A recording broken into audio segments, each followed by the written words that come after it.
Welcome back to my channel. I am back again with the new video. ये मेरे सामने आपको पीछे नज़र आ रही है, अभी ब्लर है थोड़ी सी, अभी आपको इसको पूरा रिवील करके दिखाते हैं। तो मेरे साथ इधर मौजूद है ऑनर। आप आज उनसे पूछेंगे कि ये इसको तैयार करने में, इसकी बिल्ड पे उनकी क्या कॉस्ट आई है और उन्होंने क्या क्या कॉस्मेटिक चेंजिंग वगैरह की हैं। तो no more fuss, let's begin the video. Ride till I can't no more. I got the horses in the back. Horse stock is a tag.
तो मेरे साथ मौजूद हैं जी तला साहब, जिनकी ये गाड़ी है। तो उनसे पूछते हैं कि इसकी बिल्ड पे कितने पैसे लगे हैं। जी अस्सलाम वालेकुम तला भाई।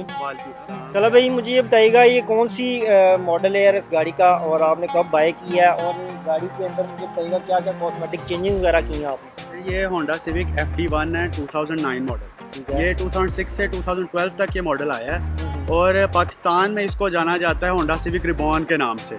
अब रिबॉन इसको इसलिए कहा जाता है क्योंकि जो 2005-6 मॉडल थी EXI VTI, जिसको ईगल आई भी कहते हैं, तो उसका ये था, उससे ये बहुत बड़ा चेंज था जो उसमें काफ़ी सारे चेंजेस दिए। टोटली एक गाड़ी को चेंज कर दिया गया। पहले जो था उसमें सिंपल डैशबोर्ड और मीटर था जैसे एनालॉग है, इसमें एकदम से डैशबोर्ड में भी टोटली चेंज कर दिया। वो एक डबल क्लस्टर आ गया इसमें, ऊपर डिजिटल, नीचे मतलब एनालॉग मीटर आ गया। ठीक है, वो डैशबोर्ड की भी एक वाइड लुक आ गई। ऊपर से बाकी इसकी जो आउटर लुक भी है वो भी एक बिल्कुल स्पोर्टी और स्लीक डिज़ाइन कर दिया। और माशाल्लाह आपने बड़ी कस्टमाइज़ की हुई है गाड़ी। व्यूवर्स को ज़रा ये दिखाएं कि आपने मतलब जो इसकी कस्टमाइजेशन पे कितना एक्सपेंस किया है, और अगर कोई लड़का इस तरह की गाड़ी तैयार करना चाहता है तो उसमें आप क्या हेल्प आउट कर सकते हैं। तो अभी ज़रा गाड़ी की तरफ चलते हैं पहले। अच्छा जी, ये है गाड़ी की फ्रंट लुक। तो गाड़ी में जो बताइएगा फ्रंट पे सबसे पहले इसमें जो क्या कॉस्मेटिक चेंजिंग की है और जो ओरिजिनली वो क्या आता है। फर्स्ट ऑफ ऑल मैं ये बताऊं कि मैंने जहां तक पॉसिबल हो सकता था, जो FD2 टाइप R मॉडल इसका आता है बाहर के मुल्कों में, वो 2.0 लीटर K20 होता है और ये उसको मैंने फॉलो करने की कोशिश की है। अच्छा, इसमें मुझे ये बताएं सबसे पहले फ्रंट पे आपने कोई लाइट्स वगैरह में चेंजिंग की है इसकी। जी बिल्कुल, इसकी फ्रंट हेडलाइट्स हैं वो जेन्युइन जो टाइप R में आती हैं, उसमें स्मोक हाउसिंग होती है इसके अंदर से। यहाँ पे आप नोट करेंगे तो टोटली क्रोम आती है लाइट्स। इसकी जो हाउसिंग है वो स्मोक क्रोम है। तो ये मैंने इसकी लाइट्स फ्रंट वाली वो वाली चेंज की हैं जो टाइप R में आती हैं। अच्छा, उसके बाद नीचे आ जाएं तो नीचे इसके जो ये फॉग लैंप्स हैं ये तो ओरिजिनली आए हैं। इसके फॉग लैंप्स ओरिजिनल आए हैं और इसके अंदर मैंने 35 वॉट HIDs इंस्टॉल की हुई हैं। ठीक है। उसके अलावा इस गाड़ी को कंप्लीट बॉडी किट लगी हुई है, ABS प्लास्टिक बॉडी किट है। फ्रंट इसके एक्सटेंशन लगी हुई है बॉडी किट, और उसके नीचे स्प्लिटर लगा हुआ है जो ब्लैक कलर का आपको नजर आ रहा है। अच्छा जी, बॉडी किट ये है। ठीक है, ये बॉडी किट है और इसके नीचे जो ब्लैक है वो स्प्लिटर है। ठीक है, ये ब्लैक वाला इसके नीचे स्प्लिटर लगा हुआ है। उसके अलावा इसकी जो फ्रंट ग्रिल है उसको मैंने जस्ट स्मोक किया है। ये जो आपने ये फ्रंट पे किया हुआ है ये स्मोक है और फ्रंट पे रेड मोनोग्राम इसको लगाया है। सही है। जो ये वाली स्पेसिफिक गाड़ी है ये है manual sunroof variant, 1.8 litre R18 engine. इसमें 4 वेरिएंट्स आए थे। 2006 में इंट्रोड्यूस की थी ये गाड़ी उन्होंने, उसमें 4 वेरिएंट्स आए थे। एक इसमें था हार्ड टॉप मैनुअल, उसमें सनरूफ नहीं आती थी, उसमें बहुत सारे ऑप्शन नहीं थे। मैनुअल गियर के साथ उसमें अलॉय रिम नहीं आते थे, फॉग लाइट्स नहीं आती थी, एयर बैग्स नहीं आते थे उस गाड़ी के अंदर। उसके बाद एक वेरिएंट आता है इसका प्रोजमेटिक हार्ड टॉप। अच्छा। वो सेम हार्ड टॉप मैनुअल की तरह था, सिर्फ उसमें फ़र्क ये था कि वो ऑटोमेटिक गियर के साथ था। उसमें भी अलॉय रिम्स, फॉग लैंप्स, ये चीज़ें नहीं आती थी। मेन चीज़ साइड रिट्रैक्टेबल मिरर्स नहीं आते थे विद इंटीग्रेटेड टर्न सिग्नल्स। ठीक है, उसके जो टर्न सिग्नल्स थे वो आते थे उस पे फेंडर पे। फेंडर के ऊपर। उसके बाद इसके बाद आता था जो ये वाला है वो है मैनुअल सनरूफ मॉडल। इसमें आपको सारे ऑप्शन मिलते थे, रिट्रैक्टेबल मिरर्स, उसके ऊपर टर्न सिग्नल्स थे, उसके बाद इसमें फॉग लाइट्स आती थी, 15 इंच के अलॉय रिम्स आते थे इसमें आपको सनरूफ मिलती थी, और सनरूफ के साथ इंटीरियर में भी कुछ डिफरेंसेस थे जो इसमें आते थे, मतलब रीडिंग लाइट्स वगैरह का डिफरेंस था, रीडिंग लाइट्स छोटे छोटे से शशके डाले हुए थे जी एक्स्ट्रा। बिल्कुल। अच्छा, इसकी गाड़ी की साइड प्रोफाइल अभी जरा व्यूअर्स को दिखाते हैं। इसमें साइड पे फर्स्ट ऑफ ऑल जो मेन चीज इसकी नजर आती है वो अलॉय रिम्स नजर आते हैं। ये 17 इंच अलॉय रिम्स हैं FD2 टाइप आर के। अब अक्सर लोग अगर जो जानते हैं वो कहेंगे भाई FD2 टाइप आर को तो 18 इंच अलॉय रिम्स आते हैं, तो 18 इंच ही आते हैं। ये मुझे एक चीज़ रेयर है जो 17 इंच में मिल गई, क्योंकि 18 इंच को पाकिस्तान की रोड पर ड्राइव करना बहुत मुश्किल काम है। तो इसमें ये मैंने जो इसके ब्रेक कैलिपर्स हैं वो रेड करवाए हुए हैं, उसके ऊपर छोटा सा आपको सिविक लिखा हुआ नज़र आएगा। ये मैंने खुद सारी जिसको कहते हैं डू इट योरसेल्फ, ये उस तरह खुद ही किया सा। सही है। अच्छा, इसमें जो टायर की प्रोफाइल है वो क्या आ रही है? टायर प्रोफाइल इसमें जो इसको बेस्ट सूट करती है वो है 215 45 R17। ये जो इजीली रिबॉन अकोमोडेट कर सकती है जेन्युइन प्रोफाइल के मुकाबले में। सही है। अच्छा, और उसके अलावा ये हम देख रहे थे कि यहाँ पे भी ये सारा एक लिप लगा हुआ है, ये सारा जी ये साइड स्कर्ट है ABS प्लास्टिक, ये म्यूगन RR डिज़ाइन है साइड स्कर्ट का, और उसके नीचे भी प्लास्टिक स्प्लिटर लगा हुआ है। हाँ, मैंने कहा ड्यूल लगी हुई है, एक ऊपर है और उसके बाद एक नीचे लगा हुआ है। बिल्कुल। अच्छा, उसके बाद आगे चलते हैं। इधर आपने ये आई वी टैक डॉग का एक स्टिकर लगाया हुआ है। अच्छा, लेकिन इसके अंदर तो डॉग इंजन आता नहीं, मैं इसमें सोग होता है। हाँ, तो इसमें बस वो एक शशके के तौर पे मैंने पीछे आ जाते हैं। तो ये जो इसका बम्पर मैं देख रहा हूँ, ये इसका स्टॉक तो नहीं है इसके अंदर, ये जो डिफ्यूजर वगैरह या रिफ्लेक्टर लगा हुआ है ये? जी बिल्कुल, ये इसका बम्पर इसका स्टॉक ही है। ये अक्सर लोग मेरे से क्वेश्चन करते हैं कि ये आपने लाइट कैसे लगाई है वो, तो ये जेन्युइन बम्पर की कटिंग होके प्रॉपर उसमें फिट की गई है। लाइट स्टैनले की लाइट्स हैं ये, और साथ नीचे इसके म्यूगन स्टाइल लिप लगा हुआ है, और उसके नीचे भी साइड पे स्प्लिटर्स हैं नीचे ब्लैक कलर में, जो इसके साथ कस्टमाइज करके लगाए गए। इसकी बैग काफ़ी ज़्यादा खूबसूरत बनाई है आपने, और बहुत ज़्यादा ओवर नहीं है, बड़ी डिसेंट सी लुक है इस गाड़ी की। तो मुझे बताएं ज़रा कि इसकी बैक साइड के ऊपर ये जो इसकी लाइट्स हैं, ये आफ्टर मार्केट है? ये बैक लाइट्स हैं, ये आई थी या तो टाइप आर के फेसलिफ्ट में आई थी, पहले टाइप आर में आती थी गोल लाइट्स ही आई थी, उसका एक फेसलिफ्ट आया था, उसमें उन्होंने हेक्सागोनल लाइट्स दी थी। और पाकिस्तान में मशहूर है हाइब्रिड लाइट्स है, क्योंकि हाइब्रिड के भी फेसलिफ्ट मॉडल में ये वाली लाइट्स उन्होंने दी। हाँ, जो इसमें हाइब्रिड मॉडल आया उसके अंदर यही वाली लाइट्स आई हैं, और ये ओरिजिनल जापानीज लाइट्स हैं, और ये बहुत एक शार्प लुक देती हैं गाड़ी को बैक से।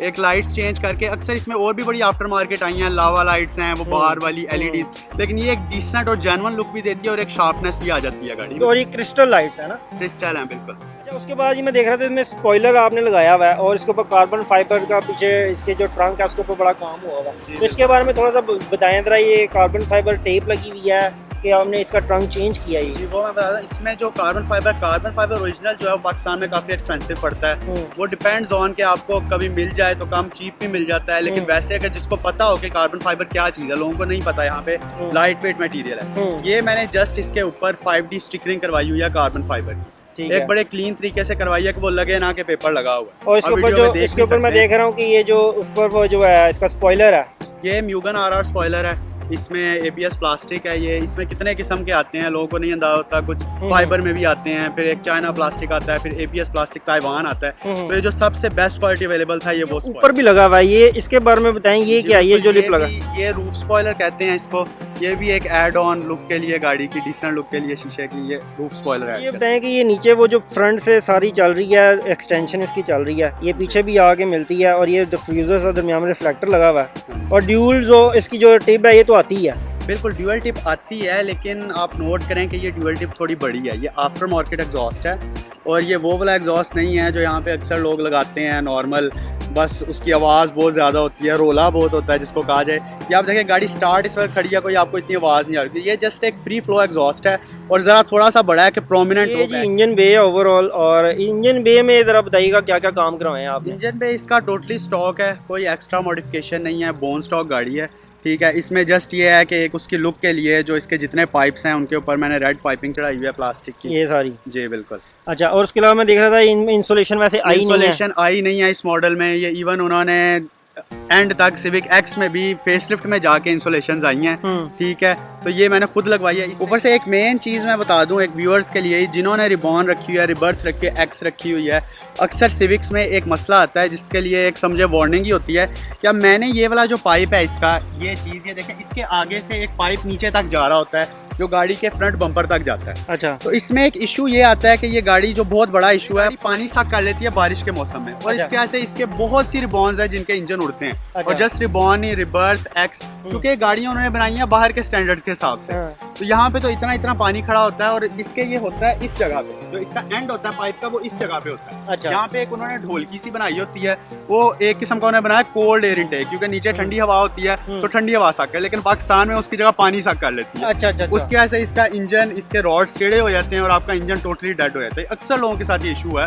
तो ये एक मैं छोटा सा आपको बता दूं कि जिन्होंने ये गाड़ियाँ रखी हुई हैं, अगर आप बारिश के मौसम में गाड़ी लेके जा रहे हैं, कहीं पे आपको ज़रूरी है कि पानी में से गुजारनी है गाड़ी, या आपके पास और कोई ऑप्शन नहीं है, तो ये जस्ट इधर जो आगे एक पाइप लगा था मैंने तो टोटली रिमूव कर दिया है, लेकिन ये वाला जो पाइप है इसको आप सिर्फ आगे से उतार दें, बारिश में से पानी में से गुजारने के लिए गाड़ी। उसके बाद आप लगा सकते हैं दोबारा। उसके बाद आप दोबारा लगा लें जब आप घर आ जाएं या बारिश का मौसम ना हो तो आप लगाएं। मैंने तो उतार दिया, उससे ऐसा कोई इतना इफेक्ट नहीं पड़ता।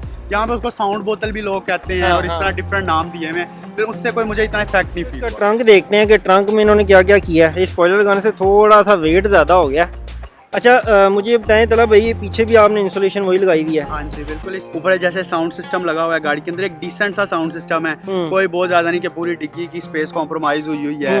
और उसी तरह पीछे जो एम्प है वो भी मैंने फट्टे पे रख के लगाया हुआ है। ठीक है, तो ये इसमें यह है कि एक डिसेंट काम हुआ हो तो गाड़ी क्लीन लुक गाड़ी को देनी। अब अक्सर लोग मेरे से पूछते हैं कि यार आप ब्लैक पेपर्स यूज़ कर रहे हो, तो ये टोटली टिंटेड है गाड़ी, बैक स्क्रीन और चारों शीशे इसके, तो वो मेरे पास परमिट है इसलिए मैं यूज़ कर रहा हूँ इसके टिंट्स।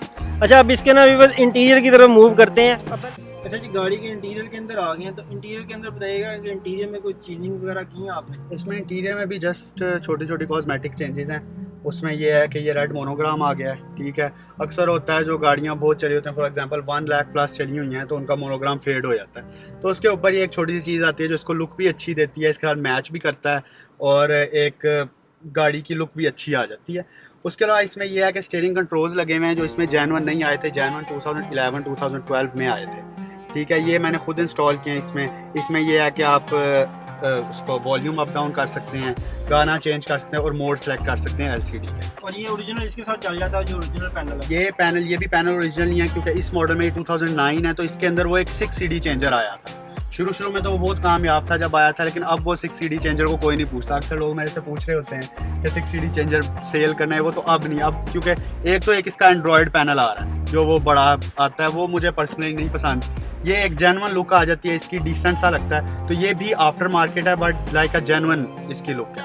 अच्छा, और उसके अलावा सिंपल इसका इंटीरियर, बाकी इसमें इंटीरियर इसका सिंपल क्लीन इंटीरियर है। इसमें जस्ट ये है कि कंपोनेंट्स लगे हुए हैं साउंड सिस्टम के लिए, और साथ इसके ट्विटर्स छोटे लगे हुए हैं, और इसके अलावा कोई एक्स्ट्रा एड ऑन नहीं है। जस्ट ये है कि इंटीरियर एम्बियंट लाइटिंग है इसके अंदर, और साइड्स पे भी इसमें ये रात के वक्त नज़र आती है। आपको मैं पिक्चर भेज दूँगा, आप अटैच कर दीजिए कि रात को क्या लुक लगती है। अच्छा, ये गाड़ी मैनुअल है, और ये मैं देख रहा था ये आपने लगाया हुआ इधर, ये क्या है? जी बिल्कुल, ये इसमें ये जो एम्बियंट लाइटिंग है उसके लिए मैंने इसमें सिंगल पोर्ट होता है, तो वो उसको एक कन्वर्टर लगाया हुआ है जो उसमें आगे मुझे 3 पोर्ट्स दे रहा है, ताकि मेरे मोबाइल की चार्जिंग भी हो जाए और एम्बियंट लाइटिंग के भी स्विचेस लग जाए इजीली। और मेन जो है इसमें अक्सर रिबॉन का, वो चाहे पाकिस्तानी रिबॉन आ जाए, बाहर की आ जाए, जो FD जितनी गाड़ियाँ हैं उनमें हैंड ब्रेक का बड़ा इशू आता है कि इसका जो ऊपर वाला कवर है वो टूट जाता है। आप तकरीबन रिबॉन्स देखें उनका ऊपर वाला कवर टूटा होता है, तो उसका एक छोटा सा ये मैंने किया हुआ है कि इसको आप इस तरह लेदर स्टिचिंग करवा लें, उसकी एक लुक भी बहुत खूबसूरत ये देता है और आपका वो मसला भी। अच्छा, मुझे ये बताएं तला भाई कि अगर जैसे आपने गाड़ी पे जो खर्चा किया, आपने गाड़ी बाय कितने की थी और आपको ये ओवरऑल तैयार करने के बाद कॉस्ट कितनी का है? ये जब गाड़ी मैंने ली थी 2017 में, तो उस वक़्त मुझे ये 13.5 लाख की पड़ी थी। तो अब अगर आप ये कहें कि गाड़ी पे कितना खर्चा किया है, तो वो बताना जो है मुनासिब नहीं होता, क्योंकि लोग फिर कहते हैं अगर आप खर्चा आप काउंट नहीं करते कि गाड़ी पे कितना खर्चा कर रहे हैं। तो घर है और गाड़ी है, ये ऐसी चीज़ है आप खर्चा करते जाओ, ये कंप्लीट कभी भी नहीं होती, ऐसा ही कोई है, ना ऐसा कोई ही चीज आपके माइंड में आ जाती है कि भाई अब ये रह गया ये किस रह चीज़ में। गया, ऐसा ही है। तो इसी तरह मैंने भी इस पे लगाता गया हूँ, बस जो मुझे समझ आई, जो चीज पसंद आई वो मैंने लगा दिया। वो जो आपने मॉडल जैसे ये मॉडल नजर आ रहा है आपको, ये बिल्कुल इसकी एग्जैक्ट वैसे आपने बनाया है। आप मुझे ये बताएं कि आपने इसको देख के बनाया था कि आपने पहले बिल्ड किया उसके बाद ये मॉडल लिया मैंने है? इसको, मैं जैसे वीडियो के शुरू में बताया कि मैंने कोशिश की, टोटली नहीं है ये, अक्सर लोग कमेंट करेंगे भाई ये तो कोई लुक नहीं है वैसी, हाँ। कोशिश किया उस तरह की लुक बनाने की। हाँ। अच्छा, अब मुझे एक ये बात बताएं कि जैसे जो इसके फ्रंट की बात करते हैं, जो इसका फ्रंट एंड है उसके अंदर जैसे ये जो बॉडी किट्स वगैरह लगी हैं, इसका कोई प्राइस का आइडिया कि इसकी क्या प्राइस होती है? अगर कोई गाड़ी हल्की फुल्की बॉडी किट सिर्फ लगाना चाहता है तो उसको प्राइस का थोड़ा सा व्यूअर्स को आइडिया देते हैं आप? इसमें मैं आपको बता दूं कि मेरा अपना भी काम है मॉडिफिकेशंस का, टीओ ऑटो मॉडिफिकेशंस के नाम से मेरा पेज है, ठीक है। और काफ़ी अरसे से मैं बहुत गाड़ियाँ तैयार की हैं मैं। तो उसमें ये है कि इसमें प्राइस रेंज होती है, डिपेंड्स ऑन कि आप किस क्वालिटी की चीज़ चाह रहे हैं। सही है। अच्छा, आपके हिसाब से तकरीबन 27-28 हज़ार मैक्सिमम और मिनिमम 8000 आ गया, ठीक जी, है। बिल्कुल। अच्छा, उसके बाद मुझे ये बताएं कि लॉय व्हील जो है इसमें आप 17 इंचेस के आपने लगाए हुए हैं, तो आप क्या कहते हैं कि 17 इंचेस ही इसकी रिबोन के अंदर लगाने चाहिए, 16 लगा लेने चाहिए? तो इसके ऊपर थोड़ा सा गाइड कर। मैं इसमें इस गाड़ी में अब तक 15 से लेके 18 तक हर अलॉय रिम डाल चुका हूँ, हर किस्म का प्रोफाइल ट्राई किया है। इस वजह से मुझे काफ़ी नो हाउ है कौन सा प्रोफाइल इसमें सही लगता है। कुछ प्रोफाइल्स होते हैं जो रिम के हिसाब से होते हैं, और कुछ रिम है जो ज़्यादा वाइड हैं, उस पर अगर आप थोड़ा ज़्यादा प्रोफाइल डाल लेंगे तो वो बैक फेंडर को टच होते हैं, या आपकी गाड़ी टर्न करते वक्त उसके अंदर वाले हिस्से में लगते हैं, शील्ड में लगते हैं। अच्छा। तो उसमें यह है कि आपको प्रोफाइल बहुत वाइजली चूज करना होता है। इसमें अक्सर लोगों का ये मिथ होता है कि यार अलॉय रिम बड़े डाल लें तो आपकी एवरेज खराब हो जाती है गाड़ी की। एवरेज उस वक्त खराब होती है, नंबर 1 बात, आपका अलॉय रिम बहुत हैवी हो। चाइनीज अलॉय रिम्स आते हैं, अक्सर आते हैं तकरीबन चाइनीज के। इस गाड़ी को एक है कि जेन्युइन जापानीज रिम्स लगे। अगर आपका रिम एक तो वजनी है, ऊपर से आप टायर प्रोफाइल गलत डाल रहे हैं, तब ऑब्वियसली एवरेज पे भी इफेक्ट होगा, आपकी गाड़ी का स्टीयरिंग भी हार्ड होगा और आपको ड्राइव में मजा नहीं आएगा। और दूसरी बात, एक लुक के लिए आपको कहीं ना कहीं कंफर्ट को कॉम्प्रोमाइज करना पड़ता है। 15 इंच के साथ बहुत स्मूथ ड्राइव होती है गाड़ी की, 17 इंच के साथ ड्राइव स्मूथ होती है, ग्रिप भी अच्छी है, क्योंकि जेन्युइन इसको 15 के साथ 195 विड्थ आ रही है, ये 215 है। तो इसकी वाइड है, इसकी वो ग्रिप बहुत अच्छी है, बट हल्का फुल्का ये है कि खड्डों में आपको प्यार से गुजारनी पड़ती है। ठीक है, ये है कि 16 इंच आप इसको अगर लगा लें तो वो एक बहुत मजे का। हमारे पास एक और रिबॉन है ब्लैक कलर में, वो फुल ऑप्शन है, तो उसको 16 इंच अलॉय रिम्स लगे हैं। अच्छा, उसके अलावा मुझे ये बताया कि इसमें तो हाइड्रोलिक स्टीयरिंग आया, तो आपने इसको इलेक्ट्रिक वगैरह करवाया कि वही? जी बिल्कुल। फर्स्ट ऑफ ऑल, इस गाड़ी के जो मेन इश्यूज हैं रिबॉन के, तो इसका सबसे बड़ा इशू है वो स्टीयरिंग का आता है जी। इसमें हाइड्रोलिक स्टीयरिंग आया है और उसमें लीकेज का बहुत इशू है। और ये मैं बता दूं कि ये जस्ट पाकिस्तान में नहीं है, जो बाहर भी आई हैं, बाहर हाइब्रिड में जो है वो आया है इलेक्ट्रॉनिक पावर स्टीयरिंग। जो इसमें बाकी जो उनकी वेरिएंट्स आए हैं, जो बाहर के मुल्कों में भी 1.8 है, उसमें भी हाइड्रोलिक स्टीयरिंग आया। और आप बाहर के फॉरम्स वगैरह पढ़ें तो उनको भी ये इशू आता है, इसमें जस्ट पाकिस्तान से रिलेटेड नहीं है। वहाँ पे जरा कम है और वहाँ पे उनको वो रेक्टिफाई भी जल्दी कर देते हैं, उस तरह की सर्विसेज भी उनकी उस तरह की, यहाँ पे नहीं इस तरह की थी। तो उसमें ये है कि पहली बात तो मैंने इसको इलेक्ट्रॉनिक पावर स्टीयरिंग कर लिया हुआ है, क्योंकि ये हाइड्रोलिक में इतना, मैं सुबह निकालता था गाड़ी तो नीचे वो तालाब बना होता था ऑयल का, और मुझे इसके साथ हर वक्त जो है वो जो इसका PSF है, पावर स्टीयरिंग फ्लूइड, उसकी बोतल एक रखनी पड़ती थी। अच्छा। पावर पंप आवाज कर रहा है, स्टीयरिंग हार्ड हो गया तो उससे तंग आके मैंने फिर इसको, ये 3 के साल पहले इसको EPS करवाया था। उस वक्त मेरा एक्सपेंस आया था ऑलमोस्ट 35,000। अच्छा, उसमें क्या क्या चीजें चेंज होती हैं? उसमें इसकी कंगी चेंज होती है, ठीक है, कंगी के साथ इसकी इलेक्ट्रिक मोटर होती है, वो लगती है, उसके साथ इसका एक कंप्यूटर होता है और उसके साथ वायरिंग होती है, ठीक है। इसके अलावा और इसमें कोई मैन्युफैक्चरिंग फॉल्ट या आपको लगता हो गया यार ये लोगों को गाइड करना चाहिए? एक मैन्युफैक्चरिंग फॉल्ट तो स्टीयरिंग का मेन आ गया, ठीक है। एक मैंने पहले बताया है कि आप पानी ये सक कर लेती है गाड़ी, ठीक है। वो मैन्युफैक्चरिंग फॉल्ट तो नहीं, वो पाकिस्तान की रोड के हिसाब से यहाँ पे पानी खड़ा हुआ था, तो इस तरह से इशू है इसमें। दूसरी बात, इसका जो है वो माउंटिंग्स गाड़ी के थोड़े वीक हैं, ठीक है। अक्सर रिबॉन्स होती हैं उनके, जब वो कुछ देर चलती हैं या 1 लाख के करीब अक्सर रिबॉन्स के माउंटिंग्स टूटे होते हैं। बिल्कुल। जब आपकी गाड़ी का माउंटिंग टूट जाता है तो वो गाड़ी अंदर एक वाइब्रेशन देती है, जी। उसमें काफी धड़क आती है अंदर। आप गाड़ी स्टार्ट करते हैं, अब ये गाड़ी खड़ी हुई है, आपको ये पता नहीं लगा कि स्टार्ट खड़ी है, बिल्कुल फ्री ऑफ वाइब्रेशन है, क्योंकि इसके माउंटिंग मैंने पिछले दिनों सारे नए डलवाए, सारे माउंटिंग्स नए हैं गाड़ी के। इसके जो खिच्चें आती हैं 2, ठीक है, वो नहीं है। तो वो अगर माउंटिंग में आपके क्रैक हो कुछ वो या बैठ जाते हैं तो उसके बाद गाड़ी के अंदर वाइब्रेशन आती है और वो आपकी रिबॉन की फील ही खत्म कर देती है। सही है। अब अक्सर लोग रिबॉन से बहुत डरते हैं कि भाई रिबॉन जो है वो बड़े रोले वाली गाड़ी है, बड़ा खर्चा कराती है। बड़ा खर्चा कराती है। सबसे ज्यादा लोग इसमें करते हैं कि इसकी एवरेज बहुत गंदी है गाड़ी। हाँ, हाँ।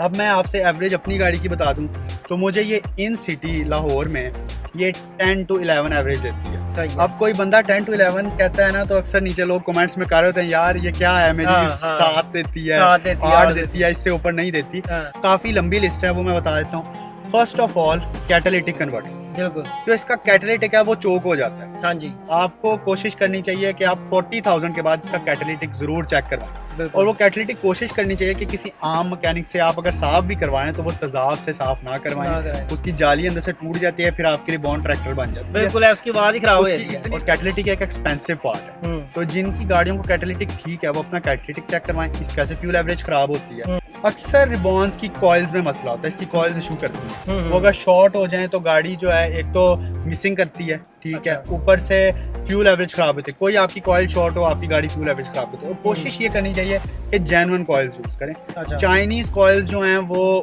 तंग करती है। अक्सर लोग सिटी की कॉइल्स लगा लेते हैं। अच्छा। मैकेनिक मशवरे देते हैं भाई आपकी गाड़ी की एवरेज अच्छी हो जाएगी। वही एक 1.3 या 1.5 गाड़ी की कॉइल्स आप 1.8 को क्यों लगा रहे हैं? क्यों लगा रहे हैं? ऐसा एक ही है। 1.8 के लिए उन्होंने जो कॉइल्स लगाई हैं वही उसको जो करंट वो देनी है वो 1.3 वाली तो नहीं ना आपको दे नहीं, नहीं, सकती। बिल्कुल ऐसा ही। अक्सर रिबॉन्स में मैंने ये देखा है। और अक्सर कभी कभी ये भी देखा है 2 कॉइल्स वो छोटी रिबॉन की जेन्युइन लगी हुई हैं, 2 सिटी की लगी हुई हैं। वो एक वो चीज़ तंग करती है।